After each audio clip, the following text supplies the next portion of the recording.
Ah bah non, pourquoi qu'il s'est mis en route avec le bouton? Ah bah oui, c'est vrai, en fait, j'avais oublié qu'il y avait ce réglage-là. C'est pas grave. Bonjour à tous mes abonnés, aux frères et sœurs et aux amis.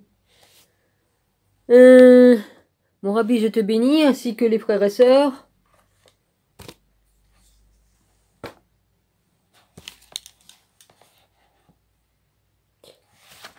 Et puis voilà. Bon, bah je recommence ma vidéo, ok? Voilà. Elle me plaisait pas, c'était pas bien cadré, et puis de toute façon, vas-y. Je la refais parce que j'ai dit des choses que j'ai pas du tout, que ça vaut pas le coup de dire. Parce que voilà, j'en dirai pas plus. J'ai dit certaines choses que j'ai pas, comme je sais pas découper les vidéos, j'ai pas le bon truc pour le faire. Hein. Donc j'ai dit, j'enlève la vidéo de toute façon et je la refais. C'est pas un problème. J'avais lu un passage de la Bible dans les psaumes ou je sais plus où. Et puis après, j'avais continué sur la suite là. Voilà. Donc c'est pas grave. Et je parlais d'autres choses, parce qu'il s'est passé des choses là-bas, en Israël. Le nouveau Jésus, ouais, du troisième temple. Franchement. C'était écrit, hein, Seigneur, hein, Jésus. Domi m'en avait parlé, mon rabbi, ouais. J'ai le vrai nom de ce monsieur. Ouais. Enfin, voilà, je suis au jus et au courant, quoi. Oui, je voulais te l'écrire, mon rabbi, le nom, mais de toute façon, t'es au courant aussi, hein. Puis t'es bien plus au courant avant nous, en plus. Ouais. Alors, j'en étais douze. Ouais, je dis comme je veux. Je dis ça pour certains cons, hein, un con en particulier. Mais bon, non, parce que bon, ben voilà. Hein. J'ai le droit de parler comme je veux sur ma chaîne, je fais ce que je veux, et c'est moi la patronne sur ma chaîne. Voilà. Et puis on vient pas me dire, tiens, je t'ai fait une vidéo, hein. Non. Non, je suis pas le petit toutou de certains pour dire, oui, j'arrive, je vais venir voir. Oui, non, non. J'ai pas de temps à perdre, et j'ai pas de temps à perdre pour moi-même, puis j'ai pas de temps à vous faire perdre non plus. Ouais. Hein, voilà, je crois que j'ai été clair. J'ai des trucs plus importants à faire. J'ai des travaux à faire dans ma maison et c'est moi qui me démarre toute seule. Donc voilà, hein, j'ai autre chose à faire qu'à regarder des conneries de certains. Voilà. Excusez-moi, hein. Surtout pour se foutre de moi et puis de mon rabis. C'est pas, ça vaut pas le coup quoi. Pour voir une vidéo comme ça, non. 2 fois, mais jamais 3 avec moi. Tu vois. Jamais 203 comme on dit. Ben oui, hein. Ça va quoi. Je suis pas un lapin crétin, moi. Hein. Hein, ouais. C'était marrant comme jeu. Alors, dans ces mythologies de déesses mères, on ne trouve que des questions fondamentales. Le mystère de la sexualité féminine, l'énigme de la conception et de l'accouchement, l'association du cycle féminin avec celui de la lune et l'idée de la terre vue comme un ventre. Cette déesse était unique et elle incarnait toutes les forces de la vie. La naissance, la vie, la mort et la renaissance. Tous les féminins étaient ses prêtresses. Elles obéissaient à sa volonté et elles incarnaient son pouvoir. Elle incarnait son pouvoir, son pouvoir sur la terre. Sur terre. Toutefois, comme nous l'avons souligné, l'importance de la déesse n'a pas été uniquement une prérogative des temps préhistoriques, puisqu'elle apparaît de façon différente et avec d'autres attributs dans de nombreuses autres cultures. Pour les Égyptiens, la déesse Isis possède des pouvoirs à la fois divins et humains, et elle est à l'origine de l'agriculture. Bon, bah j'ai été prêtresse d'Isis, je me suis vue, donc voilà. Qu'est-ce que j'ai pas fait, moi? Bon, je dis ce que j'ai vu, hein, que je me rappelle, parce que bon, comme t'as des milliers de vies, forcément que Jésus, il va pas te mettre toutes tes milliers de vies devant toi, hein. Il prend que les plus importantes, hein, que t'as besoin de voir, c'est tout, hein. Sinon, on devient fou, hein. Là, et après, tu sais plus, quoi. Bon, en Mésopotamie, la déesse Nimli est honorée pour savoir cultiver la terre. En Sumérie, la déesse Nidadba a inventé les planchettes d'argile et a développé l'écriture dans la mythologie indienne. On attribue à la déesse féminine Sarasvati l'invention de l'alphabet en Grèce et au Kuyuk Alors Catal, c'est C-A-T-A-L, puis après U-Yuk, H-U, ouais c'est ça, H-U-Y-U-K. Les offrandes de graines se faisaient dans les sanctuaires des déesses. Nous pourrions aussi crier Ishtar de Babylone, Freya de Scandinavie, Anat, A-N-A-T-H, de Chanaan, ou de Canaan, je sais pas, de Chanaan, non Canaan, il n'y a pas de H, donc c'est Chanaan. Et Astarté de Phénicie, qui ont dominé les 100 anciens. Mais ce qui est véritable importance, ce n'est pas tant l'idée d'une divinité féminine en soi, mais plutôt la conception du monde et de l'être humain et de ses relations avec les autres. Que cela implique, la déesse mère est celle qui présente toute sa caractéristique, c'est elle qui donne la vie, qui protège, aime ses enfants et toutes les autres de la même manière. Ben oui, hein, les mecs qui détestaient les femmes, là, hein. Si vous n'avez pas eu votre maman, vous seriez pas là, hein, y a pas, hein. Ouais. Au fil des siècles et selon les circonstances, cette sorte de matriarcat, faut que je m'habitue à la nouvelle loupe. Elle grossit moins, mais c'est mieux pour moi. Parce que des fois, ça grossit trop, c'est selon les écrits qu'il y a dans les livres. Sorte de matriarcat, où le principe féminin est fondamental, disparaît et est remplacé par le dieu masculin du fait d'un long processus de transformation. La femme se voit dépossédée de son pouvoir ancestral, il est transmis aux hommes et à la divinité masculine qui les représente. Le processus de création a cessé d'être associé à la physiologie reproductrice féminine et il a été décrit comme étant le résultat d'instruments de pouvoir masculin. Dans le passage de la divinité féminine à la divinité masculine, ce qui compte véritablement, c'est la conception de fond que cela implique avec le dieu masculin omni. Voilà, j'étais allé jusque là, mais je recommence. Au point et parfois même autoritaire, nous ne sommes déjà plus en présence de cette mère nourricière et qui aime tous ses enfants de façon inconditionnelle. Nous sommes face à une mère, à un père terrible d'une certaine manière qui possède et exerce le pouvoir de punir et qui peut préférer certains de ses fils par rapport aux autres. À l'avènement, puis le renforcement du Dieu masculin en tout-puissant, est apparu un clergé doté d'une structure de pouvoir clairement pyramidale, franc-maçon. La société éclate et a émergé et avec elle la monarchie tandis que le pouvoir de la déesse diminuait et les pouvoirs des femmes ont suivi le même mouvement. Mais il existe une autre conception très importante liée au pouvoir de la déesse que l'un retrouve aussi dans le code d'Abassi. C'est celle du sexe et du mariage sacré.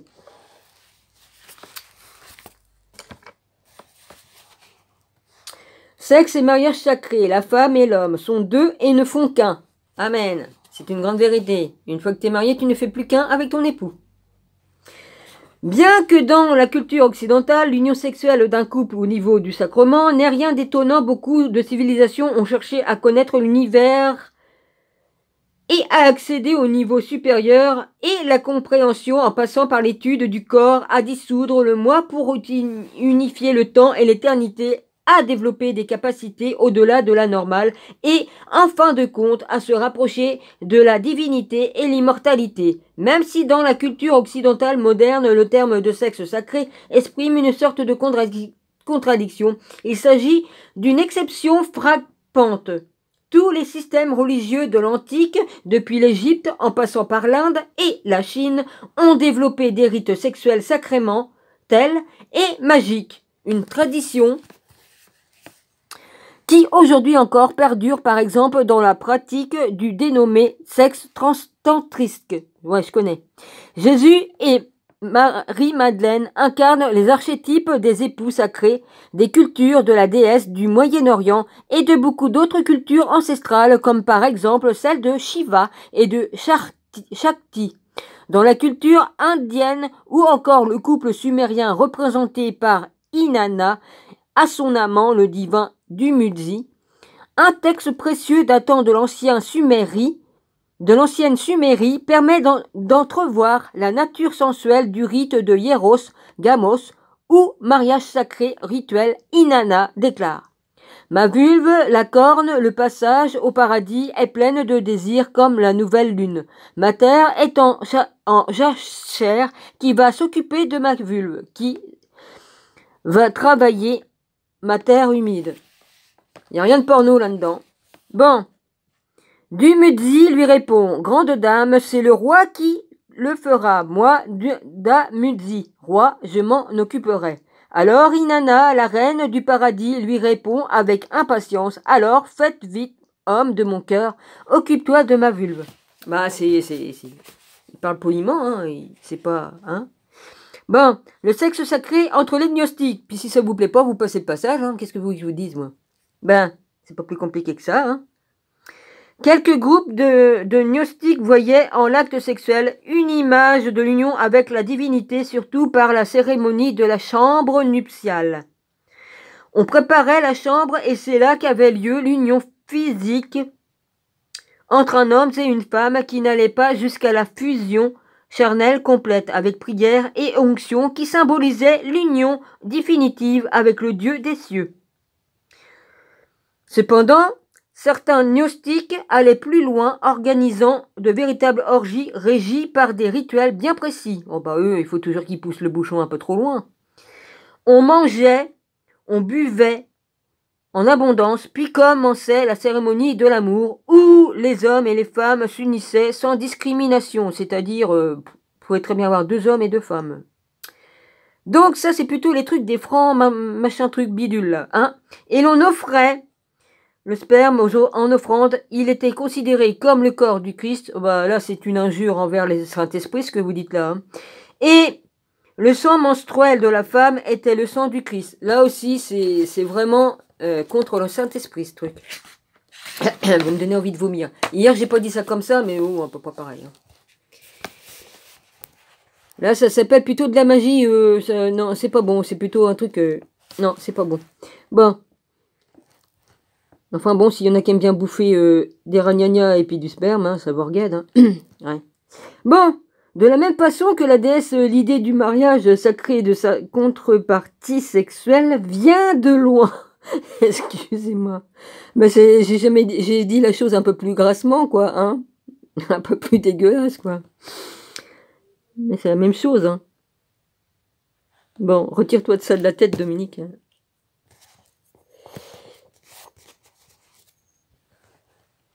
Ben, revenons dans... Je reviens à mes moutons. Alors, et de sa contrepartie sexuelle vient de loin et de ses biens présents, comment pourrait-il en être autrement également dans les textes gnostiques qui, par exemple, se référaient à Dieu comme père et mère en tant que couple sacré et divin, union de la divinité masculine et féminine. Dans l'évangile de Thomas, on peut lire: lorsque l'homme ne sera plus l'homme et que la femme ne sera plus femme, ce qui est une allusion claire à l'union de l'éternel masculin avec l'éternel féminin, bah ils ne feront qu'un, hein. Les enfants de Jésus. Si Jésus n'était pas célibataire et qu'il s'est marié avec Marie-Madeleine, il est probable qu'il eut des enfants. Non seulement c'est probable, mais c'est absurde de penser le contraire. Puisqu'il était mari et femme, le fait qu'ils aient eu des enfants est quelque chose que l'on ne peut pas logiquement remettre en question. Alors que s'est-il passé pour son épouse bien-aimée lorsque le Christ a été crucifié? Eh ben, après, moi je suis partie, je suis tombée dans les pommes, dans la rue, et puis voilà, vas-y, hein. Il y avait de quoi, hein, tomber dans les pommes. Ouais. J'ai fait un malaise, ça c'est obligé, hein. Après, j'en sais rien. Il y en a sûrement un qui m'a aidé, hein. Ouais. Je l'ai vu, hein. Je l'ai vu, j'y étais, mais en esprit. J'ai été remis là-bas en esprit. La vache. Ah oui, si vous saviez toutes les visions que j'ai eues et les... Oh bah, voilà. Hein. Alors, que s'est-il passé pour son épouse bien-aimée lorsque le Christ a été crucifié? À ce moment-là, certains de ses disciples, parmi lesquels se trouvait José de Arimathea, qui a joué un rôle fondamental, ont discrètement évacué son épouse de la ville, qui était enceinte, et l'ont conduite à Alexandrie, pour l'emmener ensuite dans le sud de la France. La Gaule, à ce moment-là, Marie-Madeleine avait avec elle le Saint Graal, le sang royal. Le bateau à bord duquel elle se trouvait n'avait pas de rame, et tout ont fui les persécutions qui faisaient rage en Palestine. Madeleine a tenté de s'habituer à son nouveau pays de la meilleure façon possible. Au début, cela lui fut difficile, mais le temps fit bien les choses. Évidemment qu'ils étaient mariés, le contrat de mariage était au temple. Elle bénéficia du soutien et de l'accueil de la communauté juive du pays. Elle eut une fille, Sarah, qui fut élevée en France. En définitive, Jésus a déposé sa semence dans le corps de Marie-Madeleine, et celle-ci, enceinte, s'est convertie au Saint Graal. C'est elle qui porta le sang royal de son épouse crucifiée. C'est Sarah qui continua la descendance de Jésus et donna naissance aux Mérovingiens, les premiers rois francs à l'époque du Moyen-Âge. Les Mérovingiens, évidemment, ont été des rois qui se sont trouvés mêlés à bien des mystères, bien que les coutumes du monde mérovingien ne semblent pas s'être différenciées à l'excès d'autres coutumes de la même époque. Ce qui est certain, c'est que c'était une dynastie sans cesse entourée de mystères et de légendes, de magie, de phénomènes qui pourraient être aujourd'hui qualifiés de surnaturels, bien qu'il ait été bien réel. Jésus, à l'âge de 12 ou 14 ans, il a fait des oiseaux avec de l'argile et il leur a donné vie. Moi, j'appelle pas ça de la magie. Comme t'es Dieu, tu crées. Il a créé toutes choses de la même façon.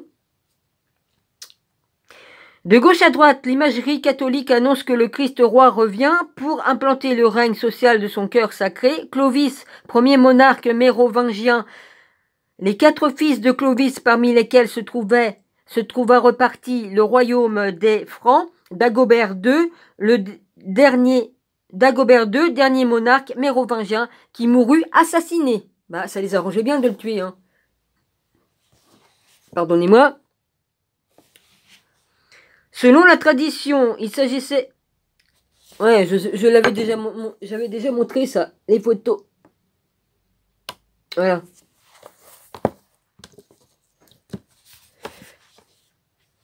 Selon les traditions, il s'agissait de monarques pratiquant les sciences ésotériques, initiés aux arcanes et adeptes de l'occulte. On les appelait souvent les rois sorciers ou rois thaumaturges. Beaucoup de chroniques de l'époque leur attribuaient la capacité de guérir en vertu de quelques propriétés miraculeuses qu'ils trouvaient dans le sang. On les croyait par exemple capables de guérir par imposition des mains. Bah, je l'ai fait moi-même, sur moi-même. Et même sans le faire, si je demande à Jésus, soigne-moi, il me le fait, il me l'a fait, il a fait plein de miracles. Il m'a bien fait en sorte que je remarche avec ma jambe droite, qui était paralysée de la cheville jusqu'au genou. Pendant 4 ans, c'était une jambe de bois que j'avais à moitié. Ou au moyen d'accessoires qui décoraient le bord de leurs vêtements. Alors évidemment, la question qui s'impose tout de suite est la suivante. Pourquoi parlait-on de ces monarques comme des guérisseurs miraculeux? Et surtout, pourquoi attribuait-on cette capacité de guérir à la qualité exceptionnelle du sang? Pourquoi le sang royal des Mérovingiens revêtait-il une nature miraculeuse, divine et sacrée? L'unique réponse plausible est qu'ils avaient hérité de cette capacité de leurs ancêtres éloignés. Le Christ lui-même, mais ce n'est pas tout. On disait aussi que les Mérovingiens avaient toute une tache de naissance sur le cœur, qui les distinguait des autres hommes et attestait ainsi de leur sang à demi divin. Le sang était lié à l'idée d'ascendance divine. Par ailleurs, l'attitude mérovingienne envers le judaïsme ne semble pas avoir eu des parallèles dans l'histoire occidentale antérieure à la réforme luthérienne. Malgré les protestations continues de l'Église de Rome, ils se montrèrent tolérants et compréhensifs face aux Juifs. Les mariages mixtes étaient fréquents, beaucoup de Juifs occupaient des charges élevées et aussi bien à la maison royale mérovingienne que dans les familles qui étaient liées à elle. Un comptait beaucoup de non-juifs. Un frère du roi Clotaire, il fut baptisé sous le nom de Samson. Un comte de Roussillon s'appelait Salomon et il y eut aussi un abbé qui s'appelait Elissachar ou Elissachar. Majuscule Lissachar, qui est une variante de Lazare. mon frère, Lazare. Mais qu'advient-il de la dynastie mérovingienne? En 491, en 496, l'Église fit un pacte à celui de toujours s'engager vis-à-vis d'elle. On peut supposer qu'en agissant ainsi, l'Église n'ignorait pas la véritable identité de cette famille. Ce fut pendant cette époque engagée que le roi Clovis se vit offrir le titre d'empereur sacré des Romains. Mais l'Église finalement trahit la dynastie et participa à l'assassinat du roi Dagobert. L'objectif évident était d'éradiquer cette lignée. Les descendants authentiques d'un Jésus humain du surcroît commençaient à poser des problèmes et à générer des conflits aux yeux d'une Église orthodoxe qui était construite sur la base d'un pouvoir centralisé qui se fondait sur la théorie et la philosophie de la divinité de Jésus, voir Constantine et le concile de Nicée, page 48. J'étais arrêté là comme sur l'autre vidéo, je crois. Toutefois, malgré tous les efforts, celle que j'ai effacée.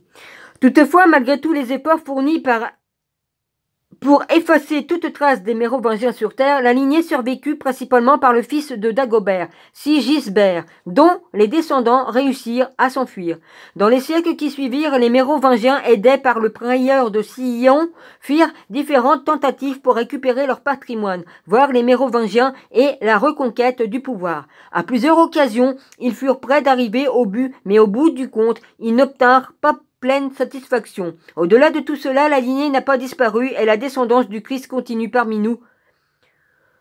Comme nous le verrons tout au long de cet ouvrage, il ne s'agit pas seulement d'une présence, ils sont prêts à revenir au pouvoir, aidés comme il se doit par le prieuré de Sion. Et oui, j'étais arrivé là parce que ma page, elle est marquée, comme vous pouvez voir. Joli toutou. Mon cousin avait le même et puis mon oncle aussi. Le même chien. Ils sont adorables comme chien. Les Mérovingiens. Je vais prendre une autre loupe là pour prendre. J'ai failli machiner le téléphone, moi. Tu parles d'une... Lorsqu'elle fut expulsée du pouvoir de la maison mérovingienne, fit difficile Lorsqu'elle fut expulsée du pouvoir, la maison mérovingienne fit différentes tentatives pour revenir, et il semble qu'elle y soit parvenue en mettant au point trois stratégies supplémentaires, mais très différentes, les unes des autres. L'une d'elles a consisté à créer une sorte de climat psychologique dont l'objectif était d'user l'hégémonie spirituelle de Rome.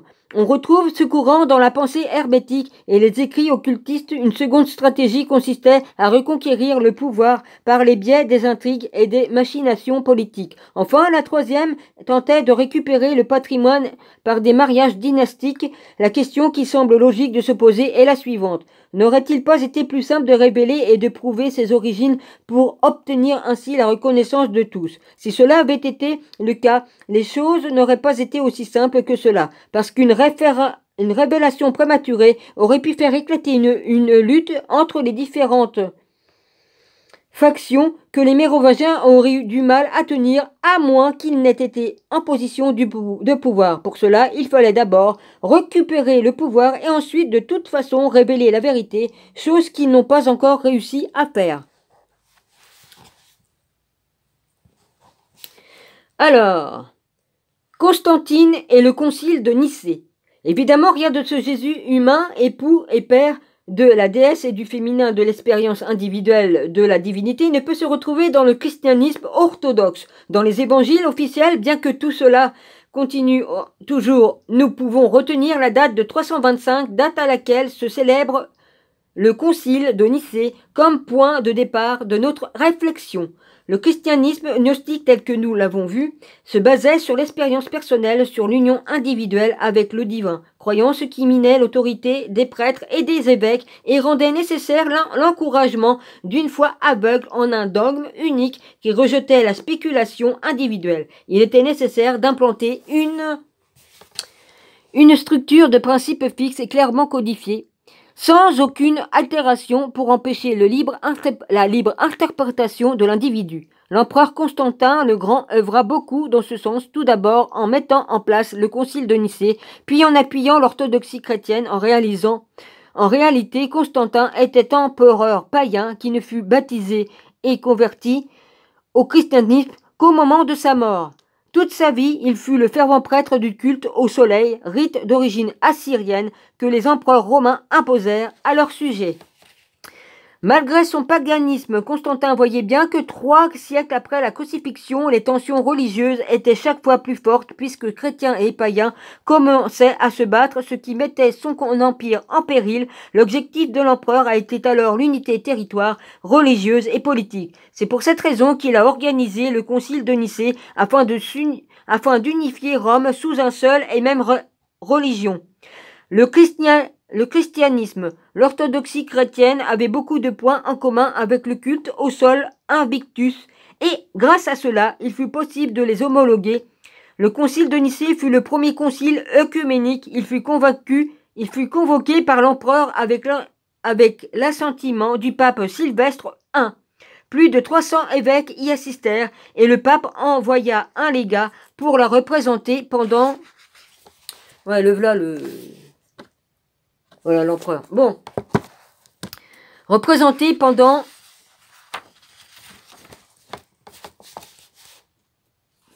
le concile, des règles furent édictées pour définir l'autorité des évêques et il fut décidé par vote que Jésus était Dieu et non un prophète humain.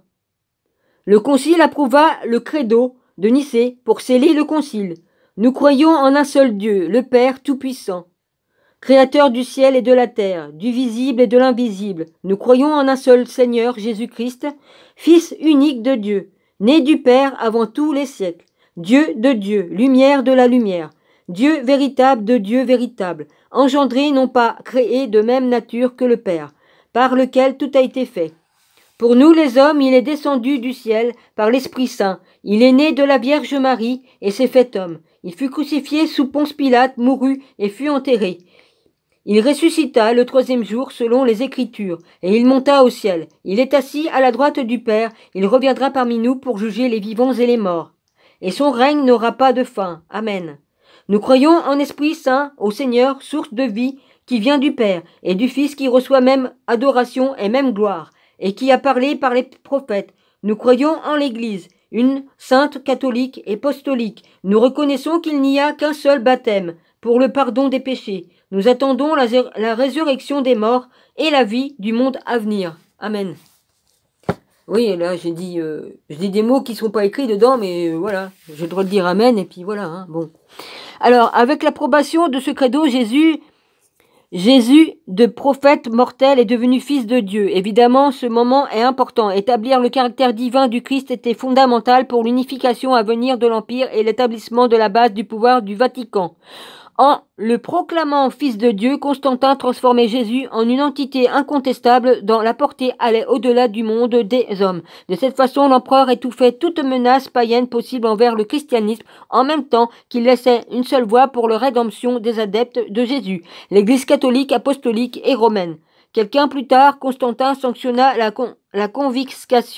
confiscation et la destruction de tous les textes qui mettaient en question les enseignements orthodoxes, aussi bien les œuvres de chrétiens considérées comme hérétiques que les œuvres d'auteurs païens qui contenaient des références sur Jésus. Autre détail important, il ordonna aussi que l'on accorde des revenus fixes à l'Église. Enfin, en 331, il finança de nouvelles copies de la Bible, évidemment conformes à la version officielle qui avait été supervisée par les gardiens de l'orthodoxie. Voilà. Il me reste encore combien de temps? Oh, ben j'ai encore du temps. Alors, chapitre 2, au-delà du code d'Avassi. Chapitre 2, le prieuré de Sion, les Templiers, le Saint Graal. Voilà. Et là, c'est une pièce que mon frère il a trouvée, mais elle est tellement usée qu'on voit la forme du cheval avec 2 personnes dessus et on voit des fleurs de lys ou je sais pas quoi autour. Voilà. Des espèces de fleurs de lys, je sais pas. Ouais, il y a Saint-Esprit qui est là, ou là. Non, il y a la croix des chevaliers. Il y a la croix des chevaliers de Sion. Prieuré de Sion. Le prieuré de Sion.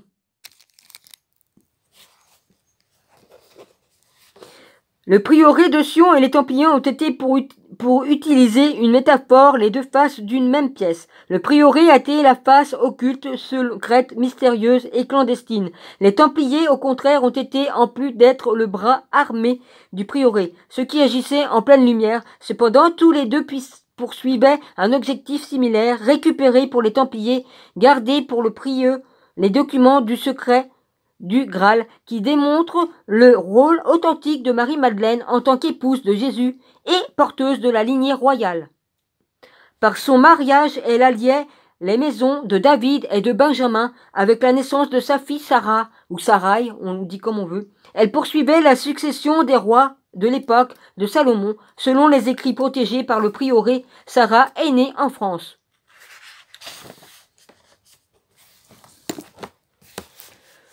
Où elle a encore aujourd'hui des descendants. De plus, l'objectif avoué du prieuré est de restaurer la dynastie mérovingienne. Commençons par raconter l'histoire de sa face visible pour entrer ensuite dans l'essence même du prieuré de Sion. Pour terminer, nous étudierons l'histoire fascinante et controversée du Saint Graal qui les réunit, les Templiers.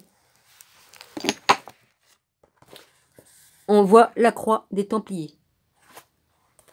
Bah, on la voit ici, encore plus belle en couleur. Alors, les Templiers. Il me reste encore. Ouais, c'est bon. Alors, les Templiers, bras armés du prieuré de Sion. Les Templiers ont été l'archétype du croisé, troupe d'attaque en Terre Sainte qui ont lutté et sont morts pour le Christ. Ils étaient ce mélange mythique de chevaliers errants et les moines fanatiques guerriers vêtus de manteaux blancs ornés d'une croix, la fameuse croix des Templiers de couleur rouge. Leur existence a duré approximativement 200 ans et ils ont fait l'objet de nombreuses élucubrations. D'un côté, les Templiers étaient les croisés, d'un autre côté, tel qu'on le découvre dans le code d'Avassi, ils étaient le bras armé du prieuré de Sion. Mais ils ont aussi été accusés de nier et de répudier le Christ et la croix, et d'être des sortes de matons arrogants, cupides et despotes. Beaucoup d'études et d'écrits les décrivent comme des suspects de Satan, d'autres les considèrent comme des initiés mystiques qui protègent une connaissance mystérieuse et qui affectent le christianisme, tandis que plus récemment, les historiens ont eu tendance à les considérer comme des victimes innocentes et malheureuses des manœuvres commises au plus niveau par l'Église. Exact. Exact. C'est une honte. Il fallait qu'on les efface parce que la vérité, hein, on efface la vérité, on tue tout le monde. Mais concrètement, qui étaient les Templiers? C'est injuste ce qu'ils ont souffert. Voyons de plus près les deux versions de leur histoire qui ne sont pas opposées mais complémentaires. De toute façon, il y a l'histoire officielle et l'autre plus mystérieuse et secrète. L'histoire officielle des Templiers. L'ordre des pauvres chevaliers du Christ et le temple de Salomon, non complet et réel des Templiers, fut fondé en 1118, sans doute à l'initiative d'un noble de campagne, Hugues de Payan, P-A-Y-E-N. On dit les, hein, j'ai bouffé des trucs avec du curcuma, du truc là, je sais plus comment on appelle ça là. Du gingembre, non, du curcuma, ouais. À cette époque, les croisés avaient réussi à consolider une tête de pont en Palestine et beaucoup de pèlerins se rendaient à Jérusalem venant d'Europe occidentale. Même si un ordre de chevaliers avait été créé, l'ordre des hospitaliers pour faciliter la distribution des médicaments aux pauvres et aux malades de Palestine, le voyage continuait d'être très dangereux et les pèlerins étaient exposés entre autres aux voleurs de gros chemins. C'est pour cela que son fondateur, accompagné de 8 autres personnes, se présenta devant Baldin Ier, roi de Jérusalem, avec l'objectif de veiller à la sécurité des chemins et des routes, apportant toute l'aide nécessaire aux pèlerins, demande à laquelle le roi accéda bien volontiers. Malgré leur serment de pauvres, ils furent somptueusement logés. La tradition raconte que l'édifice dans lequel ils étaient logés était bâti sur les fondations de l'ancien temple de Salomon, fait qu'ils conservèrent au nom de l'ordre. Il semble que, j'ai chaud, c'est obligé, hein, j'ai mis du chauffage en plus, mais comment qu'on appelle ça? ben les épices que j'ai pris, ça active le sang, hein. Bah, vaut mieux parce que comme j'ai tout le temps froid avec l'autre idiot là en bas, il vaut mieux que je prenne de quoi faire circuler le sang, hein, la vache. Ben, d'où en suis-je? Et non, le temple de Salomon fait qu'ils conservèrent un nom au nom de l'ordre. Il semble que la renommée des chevaliers et des templiers se soit étendue sur 10 ans dans une bonne partie de l'Europe, en grande partie du fait des flatteries que les autorités ecclésiastiques leur prodiguaient pour avoir fait aboutir une telle entreprise chrétienne. À cette même époque, la majorité des Templiers, 9 chevaliers à ce moment-là, regagnaient le continent européen où ils furent reçus en triomphe. Quelque temps plus tard, on célébra le concile de Troyes où les Templiers furent reconnus officiellement et organisés en ordre religieux et militaire. Leur fondateur, Hugues de Payan, reçut le titre de grand maître et il devint ainsi que ses subordonnés moines guerriers, en respectant des règles très strictes basées sur celles de l'ordre monastique de Cister, qu'il réglementait l'habillement, l'alimentation et d'autres aspects de la vie quotidienne.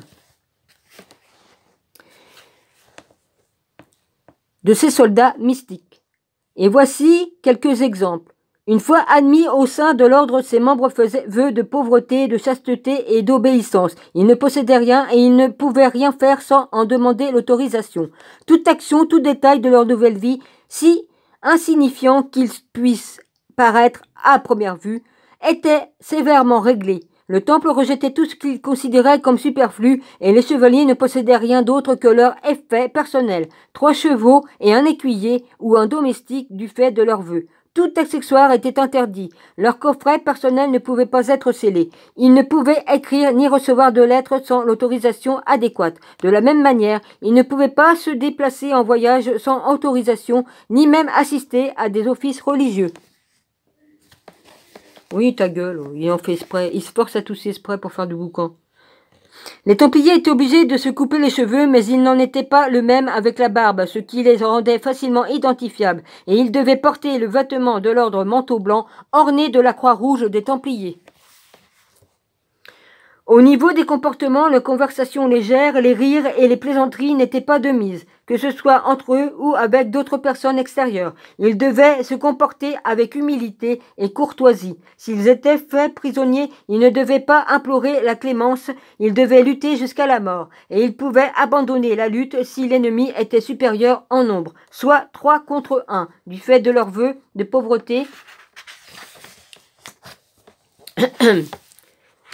S'ils étaient faits prisonniers, ils ne pouvaient pas être délivrés contre rançon, ce qui évidemment conduisait à leur exécution. Au moment de leur mort, ils étaient enveloppés dans leur cape et déposés dans une fosse commune, la bouche appuyée sur le sol, sans que leur nom ne soit mentionné. Quelle bande de dégueulasse de ce que vous avez fait. C'est une humiliation que vous leur faites en les enterrant comme ça, la bouche ouverte contre le sol. C'est une humiliation.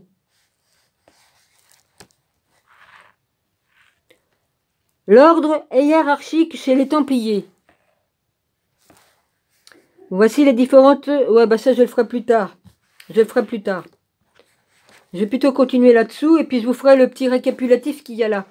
En principe, l'ordre répondait directement devant le pape et le grand maître avait pleine autorité sur les autres chevaliers. En peu de temps, leur mission s'est élargie et ils ont activement lutté contre l'islam, ce qui leur a valu l'admiration de toute la chrétienté. Voilà, bon bah je continuerai, voilà, je continuerai. Là, on voit des baptises. Voilà, je continuerai. On est à la page 60, d'accord, je le dis comme ça, si je réécoute la vidéo, je saurai où c'est que je dois retourner. Ça me chatouille le nez, comme d'habitude. Oui, je vais garder un petit peu de temps pour parler un peu. Bah voilà, ma dragonnette, ça va te plaire. Et puis mon rabbi aussi, et puis à d'autres, ça va plaire aussi. Voilà. Je préfère faire une vidéo comme ça que d'avoir fait l'autre que j'ai faite. Parce que c'était donné du son à l'âne, si on peut dire. Ouais, je préfère être une vieille peau en tout cas, et puis d'être... ouais. Je préfère être à ma place que d'être à la vôtre, hein, pour ça, d'être à la place d'une certaine personne. Ouais, ma dragonnette. Ma dragonnette, le truc, là j'ai fait un pendule avec un truc de pêche. Ça va sur les casiers de Gilles comme il allait à la pêche. Ouais. Ça, c'est comme ça que je le tiens. C'est comme ça que je tenais, mais voilà, je tenais comme ça. Comme ça, c'est plus,